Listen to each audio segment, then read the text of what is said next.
on est en live. Pourquoi? On va faire un petit retour sur le festival Web Business numéro 1. Donc c'était en septembre 2020, ça fait un petit bout de temps. Et je vais poser 2 questions à nos 2 intervenantes. Et on va voir aussi, depuis, qu'est-ce qui s'est passé? Est-ce que vous avez évolué dans votre business? Est-ce qu'il y a eu du changement ou pas? Donc on va faire le point ensemble. Et si vous avez des questions, n'hésitez pas en commentaire. On répondra, on regardera. Et on se fera un plaisir d'échanger avec vous. Donc, mes premières questions, c'est pourquoi vous avez participé au festival numéro 1, Web Business, et comment ça s'est passé?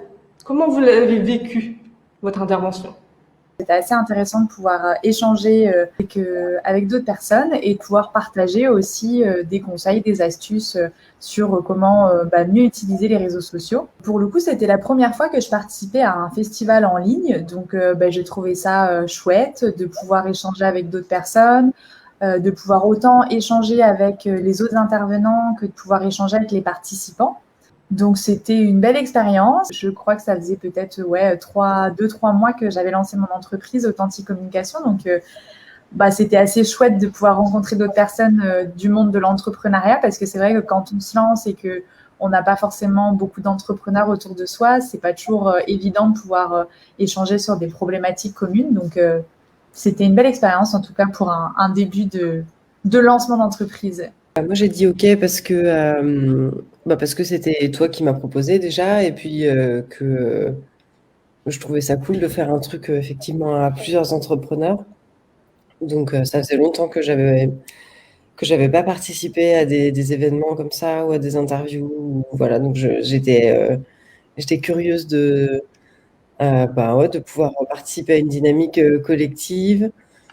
J'étais assez admirative aussi et j'ai trouvé ça vraiment cool que tu te lances, que tu réussisses à mobiliser une telle énergie, autant de monde et dans un format qui était très décidé, c'est-à-dire c'était pas fait à l'arrache, c'était vraiment tu avais une idée de comment tu voulais que ça se fasse, tu avais une idée de quels espaces tu voulais, des espaces où les intervenants parlent entre eux, des espaces où les intervenants parlent avec les gens, des espaces où il y a des temps de partage, des temps d'interview. Enfin, j'ai trouvé que c'était vraiment bien pensé. Et donc, du coup, voilà, de toute façon, j'aurais participé parce que c'était toi et parce qu'en plus, on était en train de bosser ensemble. Moi, je trouve ça juste hyper chouette, ce niveau de motivation et de se lancer avec d'autres gens. Je l'ai vécu que j'ai kiffé en fait l'énergie. Moi, j'adore les énergies de live, donc du coup, évidemment, à 9h du matin, c'est différent, mais j'ai kiffé d'être là et de pouvoir tout de suite être en interaction avec des gens dans un groupe qui était hyper stimulant, où je me souviens notamment des partages de Anne qui étaient hyper intéressants. J'ai trouvé ça chouette en fait. J'ai trouvé ça chouette d'être dans un panel, de pouvoir faire ça en ligne alors que on commençait déjà à être dans les confinements et tout ça. Et je trouvais ça, j'ai vécu comme quelque chose de chouette de non seulement intervenir, mais en plus d'être dans un panel et du coup à chaque fois d'avoir les retours de différentes personnes sur un même sujet, c'était hyper riche. Trop bien. Pour la petite histoire, en fait, le festival Women Business numéro 1, c'est le premier festival en ligne que j'ai lancé en mode j'ai envie, mais je sais pas trop ce que ça va donner et j'ai jamais fait ça, donc j'ai super peur. Donc hop, on fait ça. Et il y avait donc 5 lives de groupe avec des échanges avec des experts, avec les questions des participants et c'était hyper cool. Il n'y avait pas besoin de penser aux résultats, mais c'est juste le moment présent qui crée de l'interaction. Et c'était le début d'une longue lignée de festivals en ligne. Et du coup, mon autre question, c'est depuis septembre 2020, est-ce que vous avez rencontré des challenges? Est-ce que vous avez eu des échecs? Est-ce que ça a bougé dans votre entreprise? Et comment? Alors, depuis septembre 2020, il s'est passé plein de choses. Mon entreprise a continué de se développer. J'ai pu accueillir une stagiaire aussi qui m'a épaulée pendant quelques semaines. Et puis j'ai continué de développer mon entreprise, les projets et les clients que j'ai pu accompagner. J'ai aussi pris confiance, je pense, parce que quand on vient juste de se lancer, c'est vrai qu'au début, on est toujours plein de doutes. avec le syndrome de l'imposteur aussi parfois. Donc aussi une position qui s'assoit, de plus en plus de projets, de clients, donc c'est chouette. Et là, mon prochain projet de développement, c'est de lancer un podcast, du coup, pour partager un petit peu mes conseils à encore plus de personnes, parce que tu te rends vite compte quand tu es entrepreneur que ton temps, il est limité et que forcément, le nombre de personnes que tu peux accompagner, il est limité aussi. Donc, pour pouvoir aider un maximum de personnes à communiquer au mieux sur les réseaux sociaux, j'ai eu envie de créer ce podcast où je vais partager du coup des conseils, des astuces marketing, mais aussi ce que j'apprends dans ma vie d'entrepreneur au niveau développement personnel, parce que j'adore aussi, je suis passionnée de développement personnel, donc je vais y partager pas mal de choses et pourquoi pas aussi des interviews de personnes que j'apprécie ou qui m'inspirent pour tout simplement partager en fait, aider des personnes, parce que moi le podcast ça m'a beaucoup aidé avant de me lancer. J'adore ce format, donc c'est pour ça aussi que j'ai eu envie de créer ça, et parce que j'adore parler aussi. On le voit là. De toutes les deux hasards, je crois. Donc, Ouais, c'est clair. Maëva, en plus, pour avoir travaillé ensemble, à chaque fois, nos réunions, on n'arrivait jamais à garder le timing qu'on s'était fixé. Donc, ça va être un challenge de ne pas faire des podcasts trop longs. on te suivra pour voir combien de temps ça dure. Je suis contente d'avoir pu participer à un festival online comme ça, Web Business, quelques mois seulement après m'être lancée. C'était super intéressant et j'ai continué de rencontrer d'autres entrepreneurs hyper inspirants et intéressants. Donc, moi, j'ai une question. La stagiaire, qu'est-ce que ça t'a apporté? Est-ce que ça a changé quelque chose à ton business? Est-ce que tu vas en reprendre? Je me suis rendu compte que ça demandait énormément de temps d'avoir une stagiaire. Donc, c'était super enrichissant, super intéressant sur aussi comment est-ce qu'on délègue, comment est-ce qu'on explique les choses pour que l'autre personne comprenne exactement ce qu'on attend, ce qu'on a envie de créer. Donc ouais, ça a été un gros challenge de faire rentrer quelqu'un, on va dire, dans son entreprise quand c'est un petit peu son bébé et qu'on est un peu tout seul à bord. Mais ça m'a donné envie de collaborer avec d'autres personnes. Peut-être pas reprendre une stagiaire tout de suite, mais pourquoi pas dans un deuxième temps, dans quelques mois. Mais là, j'aime bien aussi travailler à mon rythme et être toute seule à bord du bateau. Des fois, c'est plus bête si toute seule, ouais. Ouais, et toi, Laure? d'allier entre les deux, quoi. Super. Laure, toi, tu n'es plus toute seule, je crois. Raconte-nous ton évolution depuis septembre 2020. Ouais, alors c'est vrai que moi, c'était vraiment l'année de tous les changements 2020. Bon, alors déjà, juste pour le contexte quand même, que des gens qui écoutent et qui découvrent les aventurières se disent pas quoi, en un an, Donc moi, la boîte, elle existe depuis 2015. Donc là, ça va être la 6e année. Ça va être notre 6e bilan là en juin. Déjà, la première évolution, c'est que quand je suis intervenue en septembre, j'avais commencé à travailler avec une équipe de coach, c'est-à-dire sortir moi de la production. Et justement, comme tu disais, Éléonore ne peut plus être mon bébé, la seule personne à bord et tout ça. Et donc, j'avais commencé à amorcer ce mouvement de sortir de la production, de ne pas être la seule source de revenus de mon entreprise. C'est ça, que mon temps et ce que je fais ne soit pas la seule source de revenus de l'entreprise. Et en fait, j'ai commencé à travailler avec une personne que je connaissais très bien, Cécile Bayard, qui était une cliente et qui était vraiment depuis longtemps dans la communauté, avec qui j'avais des relations excellentes. C'est trop cool de travailler avec elle. Elle a commencé à bosser pour nous en tant que directrice marketing, et finalement, à la fin de l'année, donc moi j'ai racheté une partie de son activité et elle est devenue associée dans les aventurières. Donc depuis le début de l'année officiellement, mais en fait déjà depuis octobre, on avait pris le temps de voir comment on travaille ensemble. Donc maintenant on est deux associés dans les aventurières. Un gros changement aussi, c'est que c'était la première fois moi que j'avais une équipe de personnes, de coachs, donc qui font le même métier que moi. C'est pas la même chose que d'avoir des gens à qui on délègue des fonctions support ou des choses qu'on a fait par la force des choses, mais dans lesquelles on n'a pas forcément vraiment beaucoup de qualité. Par exemple, tout tout ce qui est administratif, ça n'a pas été très compliqué pour moi de déléguer ça, parce que c'était même plus compliqué pour la personne à qui je déléguais, parce que j'étais là, je n'y comprends rien, fais-le, au revoir. Bonne journée. Ce qui n'est pas une bonne technique pour déléguer par ailleurs, hein. Spoiler, c'est pas comme ça qu'il faut faire. Il faut vraiment mettre le nez dedans si on veut que ça soit pas une catastrophe. C'était la première fois que j'avais une équipe de coach, donc je m'étais beaucoup inspirée du modèle d'une équipe dans laquelle moi j'ai été pendant 1 an et demi. Et donc depuis septembre, j'ai quitté cette équipe et j'ai senti que le mode de fonctionnement qu'on avait entre nous était pas le meilleur mode pour moi, me convenait pas complètement. Je sentais qu'il y avait des déséquilibres qui s'installaient et qui, de là où j'étais, je voyais un truc qui, dans le temps, pouvait créer des malentendus, et même des tensions. Et du coup, il y avait rien de tout ça. Il y avait que des signaux faibles, mais ça allait pas. Et donc, du coup, j'ai pris la décision de d'abord me concentrer sur l'association parce que ça devenait vraiment un pilier de l'entreprise. Et ensuite, de revisiter tout le modèle de formation, de fonctionnement relationnel avec les coachs.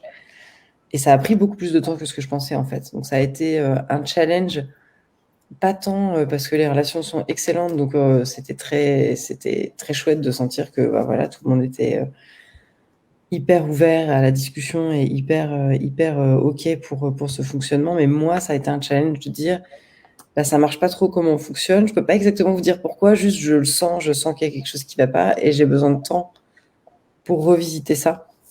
J'ai pris du temps. Ça m'a fait voir que être dirigeant, en tout cas assumer cette position de c'est plus moi qui crée la valeur de mon entreprise, c'est moi qui crée le cadre pour que la valeur elle existe dans mon entreprise. C'est vraiment un gros changement en fait. C'est quelque chose de c'est très différent de ce que j'avais imaginé. Moi je me disais c'est facile, t'as beaucoup de demandes de clients, du coup tu peux pas tous les faire toi-même, donc tu prends des gens pour t'aider, tu crées des relations trop cool et puis roule quoi. Et en fait il y a vraiment quelque chose, il y a un passage de cap de comme tu disais Éléonore, c'est mon entreprise, c'est mon bébé, c'est moi qui fais tout de A à Z et si c'est mal fait ou si c'est bien fait, c'est pas grave parce que c'est quand même fait par moi. Ok, je suis plus celle qui crée, je suis celle qui crée les cadres pour que ça se fasse bien. Et comme tu dis, déléguer, ça prend beaucoup de temps, par exemple. Tu te dis, c'est très rapide de se dire, putain, mais ça irait 10 fois plus vite si je le faisais. Oui, parce que tu l'as toujours fait d'une certaine façon, mais si tu veux que ça se fasse différemment et que ça soit pas toujours toi, du coup, tu dois réfléchir à, ok, c'est quoi le cadre pour qu'une autre personne puisse le faire et en même temps que cette autre personne, elle le fasse d'une façon qui va être dans l'esprit de l'entreprise, dans la vision commune de là où on a envie d'aller, et pas juste comme l'administratif j'avais fait au début, débrouille-toi parce que moi je déteste et je comprends rien, donc j'ai pas envie de m'en occuper. Donc là, c'est vraiment ce gros, enfin, je suis encore dedans, mais c'est ce très gros passage de cap où ça a été chaud même émotionnellement, j'imaginais pas que ça viendrait me chercher autant. Donc c'était drôle parce que j'étais accompagnée aussi, je bossais avec Alex Dana de Live Mentor. Et du coup, des fois, je l'appelais un peu genre, je comprends pas ce qui se passe, mais ça va pas très bien à l'intérieur, c'est bizarre. Il me disait, ah oui, mais ce passage, oui, c'est celui où quasiment tout le monde fait demi-tour. Il me dit, moi, je me suis cassé une jambe quand c'était le moment de, de passer de ce cap-là, en fait. Et c'était cool d'avoir quelqu'un qui était passé par là avant.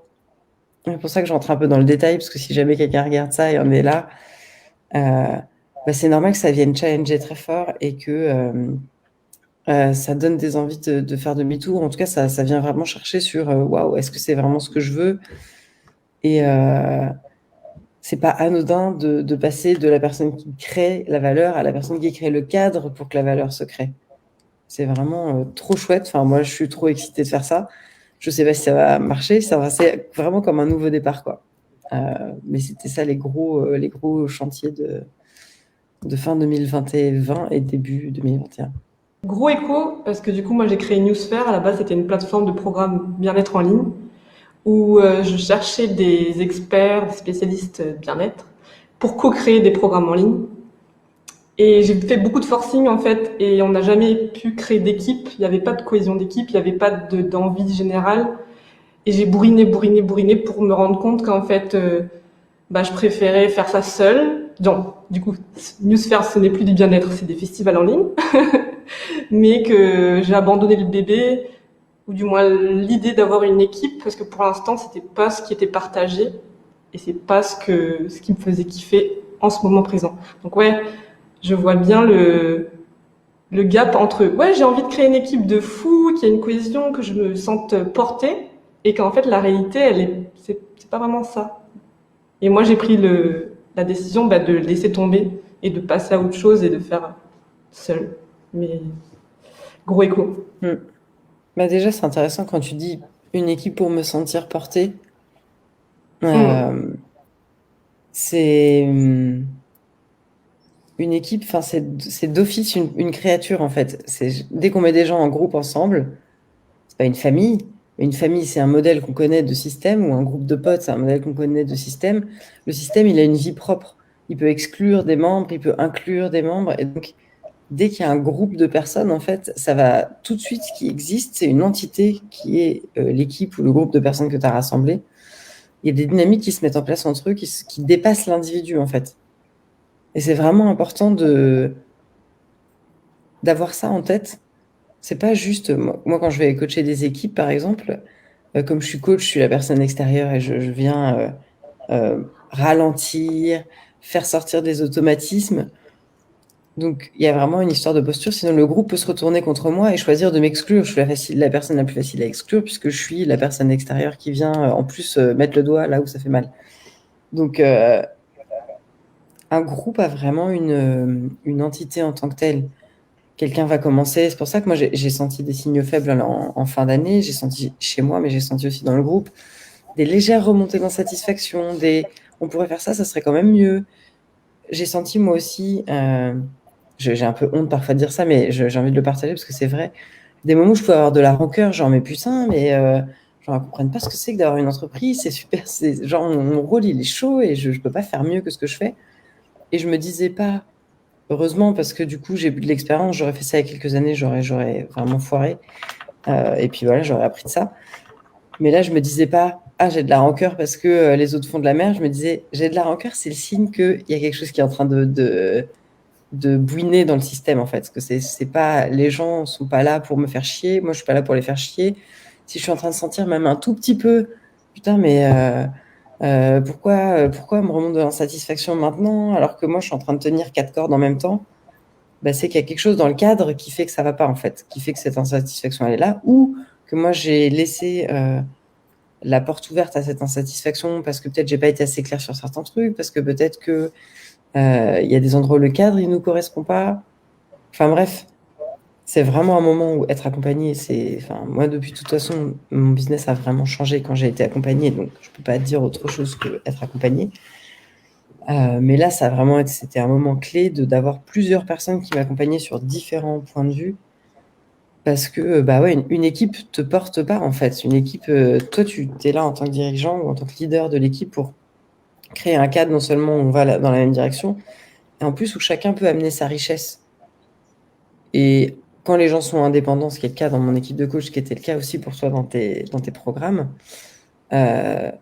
si je sens que ma richesse, elle est un peu écrasée, éteinte, qu'elle peut pas se déployer, ou à l'inverse, si il n'y a pas le cadre de décision et que du coup, il y en a qui prennent beaucoup de place et donc il y a l'ego de chacun qui se met à faire la compète avec l'ego des autres, bah forcément, ça crée de l'insatisfaction avec que des gens individuellement trop sympas et trop cool. C'est ça qui est hyper frustrant si tu es leader de cette équipe, tu te dis mais tout le monde est individuellement trop cool et trop sympa. Comment c'est possible que du coup, en groupe, ça crée un truc un peu... Donc nous, c'est pas allé jusque-là, mais parce que j'avais cette expérience et que dès que j'ai vu des signaux de choses qui, pour moi, indiquaient qu'il y avait un déséquilibre, j'ai mis pause, en fait, et j'ai bossé pendant plusieurs mois pour rééquilibrer, pour voir quel cadre il fallait reposer. C'est quoi votre challenge du moment? Ben justement, ça fait exactement écho à ce que Laure disait et ce que tu remontais aussi, Maëva. C'est que moi, du coup, j'arrive à un stade de mon entreprise où justement, j'ai beaucoup de demandes et parfois, je ne veux pas forcément tout gérer toute seule, comme tu disais. Donc, quand tu es tout seul, c'est toi qui crée de la valeur. Et là, je suis dans ce stade-là où justement, je me demande, est-ce que il faut que je passe le cap suivant, mais comment? Parce que du coup, j'ai envie de garder cette liberté, en fait, de pouvoir travailler de chez moi, à l'heure que je veux, sans avoir forcément des équipes à gérer, etc. Donc, je suis plus dans un stade où je me dis, il faut que je collabore en fait avec d'autres personnes qui sont dans le même statut que moi, qui sont seules à bord de leur bateau aussi et qui peut-être ont moins de demandes ou ont envie de collaborer sur des plus gros projets. Mais je suis pas encore prête à justement faire ce gap-là où tu passes de je crée de la valeur à je dirige et je mets comme tu disais, le cadre en fait pour que les gens créent de la valeur avec moi. Et parce que aussi j'adore ce que je fais et je suis pas encore prête à prendre ce rôle de dirigeant alors qu'aujourd'hui je suis celle qui crée quoi. Et j'aime bien en fait être celle qui crée. Donc c'est pas évident, c'est un peu le challenge du moment de justement quand son business se développe bien et qu'on a de plus en plus de demandes, à quel moment en fait et comment on le fait pour continuer soit à développer le business ou soit du coup peut-être à prendre moins de clients et peut-être à refuser certaines missions parce que justement on a envie de garder ce statut-là et du coup voilà, c'est plein de questions où c'est pas toujours évident de se positionner, donc il faut vraiment aller creuser à qu'est-ce que moi je veux en fait, pourquoi est-ce que j'ai créé cette entreprise, c'est quoi les valeurs qui me tiennent vraiment à cœur derrière en fait, et ne pas se laisser entraîner dans quelque chose en se disant ah oui, il faut absolument développer un business, créer quelque chose de plus grand, etc. Mais en fait, peut-être que non, il ne faut pas toujours créer encore plus grand et parfois, il faut juste faire des choix, quoi. Je pense à un autre petit point, c'est de trouver un équilibre entre les projets de tes clients et tes projets à toi que tu as envie de développer. Donc, par exemple, ce fameux podcast où du coup, à un moment donné, je me suis dit, attends, non, ça fait trop longtemps que tu as envie de le créer. Donc, en fait, oblige-toi à prendre du temps pour travailler dessus parce qu'en vrai, sinon, tu auras toujours les projets de tes clients et si tu les fais tout le temps passer en premier, finalement, toi, tu n'avances jamais sur ton projet à toi, quoi. Donc aussi cet équilibre en fait à trouver, qui est pas tous les jours évident, mais que voilà, ça se travaille. Déjà, un truc que j'avais envie de te partager, que moi j'ai fait il y a pas très très longtemps et qui m'a pas mal aidé, c'était, c'est pas un niveau supérieur enfin tu vois, moi je coach toujours, je coach moins qu'avant, mais je coachais vraiment comme une tarée. Maintenant je coach moins d'heures, et des gens différents, mais du coup c'est trop cool. Donc je produis toujours, mais à un endroit où j'ai envie d'être. Et c'était de me dire, ok, c'est quoi la place que j'ai envie d'avoir et comment. Moi, c'était avec la dirigeante. Mais c'est une copine qui m'a posé cette question, qui a une boîte depuis un moment, qui me dit c'est quoi la dirigeante heureuse que tu as envie d'être? Enfin, hyper intéressant. Moi, tout mon travail est basé là-dessus. Et des fois, même moi, j'oublie, alors que je fais ça toute la journée. On a souvent tendance à se dire qu'est-ce qu'il faut que je fasse, tu vois? J'ai trop de clients et moi, c'est ce qui s'est passé. J'ai beaucoup de demandes. Je sens il pourrait y avoir encore plus de demandes. Qu'est-ce que j'ai envie de faire de ça? Et je me suis pas demandé d'abord, et je pense que c'est aussi pour ça qu'il y a eu besoin de reposer le cadre. C'est que l'équipe, elle est née sur un élan de faire, c'est-à-dire il y a beaucoup de demandes. Je voudrais pouvoir servir et être au service de plus de clients, donc je fais en sorte de pouvoir grandir ma capacité de production. N'était pas basé au début sur l'être. Et donc ça a marché pendant un an, et ensuite il a fallu que je me repose la question parce que je m'étais pas demandé, ok, mais c'est quoi mon truc là-dedans? Enfin, qu'est-ce que j'ai envie d'être? Si pour toi, c'est la prod, moi, par exemple, à ce moment-là, c'était clairement la dirigeante que j'ai envie d'être, c'est une dirigeante qui garde un pied dans le coaching. J'ai envie de continuer à accompagner des équipes plutôt, des dirigeants qui sont dans ce passage justement de est-ce que je suis seule, est-ce que je passe à plusieurs ou est-ce que je délègue certaines tâches et que j'organise quelque chose pour pouvoir faire que de la prod? Mais c'est pas un niveau, enfin, il n'y a pas de niveau supérieur en fait. C'est juste qu'est-ce qui toi va te rendre heureuse à ce moment-là et de se poser cette question-là. Et moi, par exemple, là, ce qui est arrivé en début d'année, c'est que je me suis dit, ok, j'ai envie d'être une dirigeante qui peut, dans quelques années, aller faire une fac de musique si j'ai envie, passer des mois à faire de la musique, à avoir un groupe, peut-être j'en sais rien, moi, faire une mini tournée. Enfin, j'ai envie d'ouvrir des possibilités sur la musique qui est un endroit qui me passionne et auquel je consacre aussi beaucoup de temps. Et ça a éclairé beaucoup de choses parce que du coup, derrière, les choix se font aussi en fonction de, ok, j'ai envie de continuer à coacher, j'ai envie de coacher un certain public. Et du coup, des personnes qui sont plus débutantes dans leur projet, c'est pas moi qui vais être la meilleure personne pour les accompagner parce que ça commence à être loin et je commence à plus me poser certaines questions de la même façon. Donc, j'ai besoin de gens qui sont plus compétents que moi à cet endroit-là, parce que par contre, j'ai hyper à cœur qu'on puisse accompagner des débuts de projets. Et moi, ce qui va me rendre heureuse, c'est d'avoir une équipe trop chouette avec qui c'est un gros kiff de passer du temps, que c'est marrant que ce soit des trucs de festival, parce que c'est notre vision d'équipe, c'est un pop festival de femmes indépendantes et épanouies. Donc, ça fait partie que l'énergie d'un festival, ce soit notre énergie d'équipe, et que je puisse faire de la musique et consacrer du temps à la musique, peut-être même plusieurs mois d'affilée, sans que ça soit un problème ni pour les clients, ni pour l'entreprise, sans que ça baisse en qualité. Donc ça a conditionné vachement de choses. La première étape, ça a été « Ah, qu'est-ce qu'il faut faire ?» Tu vois, il y a plus de demandes, qu'est-ce qu'il faut faire? Et c'était pas la bonne question, en fait. Donc, si tu le fais, il n'y a absolument aucun problème. Mais si tu veux gagner un peu de temps, la bonne question, c'est quoi la dirigeante heureuse que je vais être ou l'entrepreneur heureuse que je veux être, quoi. Et ça peut changer dans 6 mois, ça peut changer dans 3 mois, on s'en fout. Mais c'est cette question-là qui guide les choix. Tout le reste, c'est du blabla, en fait. Qu'est-ce que je vais faire? On trouve toujours à faire. Mais et voilà. Et du coup, notre défi, notre challenge du moment, pour nous, c'est... Moi, je passais plusieurs années là à faire absolument qu'un effort de marketing et de visibilité. Donc, je pense qu'on doit avoir le ratio chiffre d'affaires, nombre d'abonnés à la newsletter le plus insoutenable de très peu d'abonnés et le chiffre d'affaires ne fait qu'augmenter. Je sens que c'est un bon espace maintenant pour réouvrir la porte à accueillir plus de monde. Maintenant que la vision est posée, maintenant que je travaille avec mon associé, le cadre de relation avec les coachs, il est posé et on va se voir la semaine prochaine pour en parler. Il y a beaucoup de choses qui, pour moi, maintenant, c'est comme si la structure de base est posée et que on peut commencer à rouvrir les portes du festival, en fait. Du coup, c'est mon challenge du moment, parce que franchement, ça fait des années que du coup, j'ai pas du tout fait d'action de visibilité. Le site, il est juste horrible. Il est plus à jour. Enfin, voilà, il y a plein de choses à faire pour le coup. Mais d'abord, la question que j'ai envie qu'on se pose, c'est quel genre de festival on a envie d'être pour qu'on base toutes nos actions là-dessus. Et c'est le challenge du moment de bien prendre le temps de poser ça avant de poser les actions et de pas refoncer dans un mode on va faire ça, faire. Parce que c'est pas compliqué non plus de poser des actions pour être plus visible. Mais j'ai envie que ça parte vraiment de qui on est et que du coup, de goûter qu'est-ce que ça va changer par rapport à mes tout débuts où je me posais pas du tout ces questions-là, quoi. En écho parfait avec la thématique du festival Web Business numéro 2 qui s'appelle « Se connaître et créer un business de folie ». Pour clôturer ce live, j'aimerais que, du coup, Laure, tu nous as déjà dit un conseil, une question à se poser pour revenir à soi, pour son business. Éléonore, est-ce que tu as un conseil aussi du même type ou une question à se poser pour son business, peut-être plutôt côté réseaux sociaux? Qu'est-ce qui me fait kiffer en fait? Dans quoi est-ce que je prends du plaisir? Mais ça rejoint aussi les réseaux sociaux.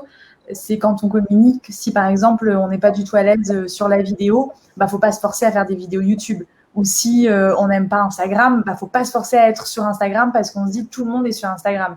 Donc c'est une question qu'on peut se poser dans tous les domaines et se concentrer en fait sur vraiment ce qui nous amène de la joie en fait, parce que c'est comme ça qu'on va attirer encore plus de choses positives à soi, quoi. Plutôt que de se forcer à faire des choses parce que tout le monde le fait ou parce qu'il faut le faire.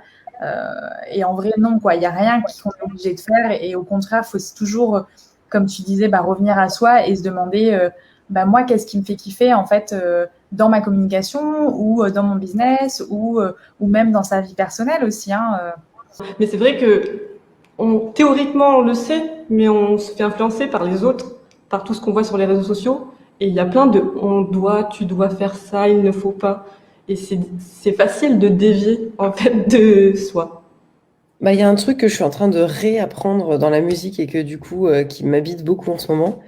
En fait, il n'y a aucun apprentissage, aucun tutoriel, aucune formation en ligne, et je dis en connaissance de cause puisqu'on vend des formations en ligne aussi, qui remplace l'expérience et le fait de buter soi-même sur les problèmes. Donc je sais qu'il y a une tentation très forte et voilà, moi je le vis maintenant dans la musique où j'ai commencé à faire m'inscrire à plein de formations et tout, puis après je me suis dit calme-toi.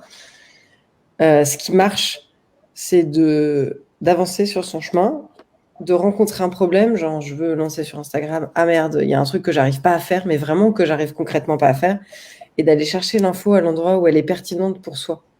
parce que c'est hyper facile de se dire qu'on a besoin de savoir faire 12 milliards de trucs pour avoir une boîte qui marche ou pour avoir un business ou pour avoir une carrière artistique ou je sais pas quoi.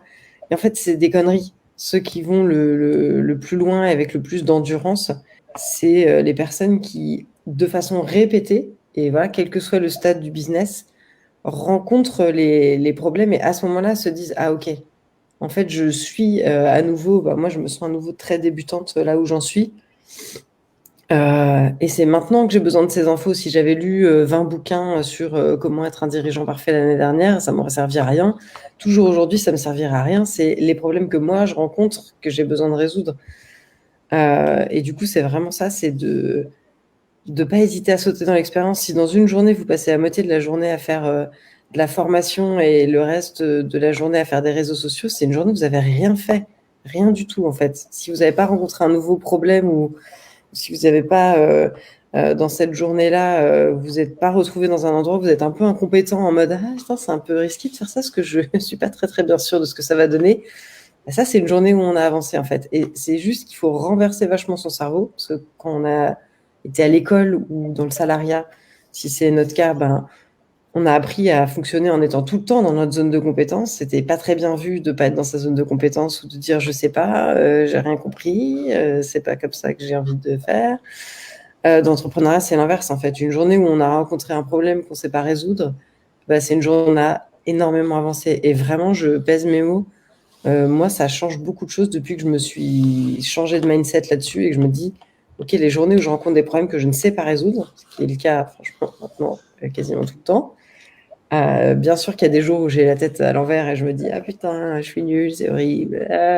Donc je me laisse une petite pity party de quelques minutes et après je sais que c'est une journée où j'ai vraiment avancé. Une journée où j'ai été complètement confortable du début à la fin, c'est cool, ça fait du bien. Mais c'est pas une journée où j'avance. Et c'est pas que une histoire de zone de confort, c'est vraiment une histoire de on progresse en résolvant des nouveaux problèmes. On apprend en résolvant des nouveaux problèmes, on se connaît en résolvant des nouveaux problèmes. Donc vraiment, plutôt que de passer 3 plombs à regarder des tutos et des milliards de témoignages de gens à qui vous allez pouvoir vous comparer en vous disant que vous êtes tout pourri, allez rencontrer des vrais problèmes, les vôtres dans la vie, parce que ça ne sera pas du tout les mêmes que les nôtres. Peut-être qu'à cet endroit où on bloque, vous serez en mode tout va bien et ça bloquera à un autre endroit et du coup vous aurez besoin d'autres personnes ou d'autres ressources. Donc si vous voulez vous reconnecter à vous, à vos vraies envies, si vous voulez remettre du kiff dans votre business, j'organise le Festival Web & Business numéro 2. Donc c'est du 17 mai au 28 mai. Il y a des lives de groupe, donc avec plusieurs experts, plusieurs accompagnants, plusieurs coachs. Il y a des ateliers de groupe, donc 10 à 12 personnes avec un coach, un accompagnant pour creuser une thématique. Il y a des ateliers individuels et il y a une rencontre réseau, donc 2 heures pour connecter. Parce que même si on est chez nous, on peut virtuellement se connecter aux gens et se faire un réseau, se faire des amis, se faire des collègues. Allez voir, soyez curieux. Il y a déjà les photos des intervenants, tous les ateliers, les détails des ateliers. Et ça va être vraiment le fun et le kiff parce que nous, on veut du fun et du kiff dans le business.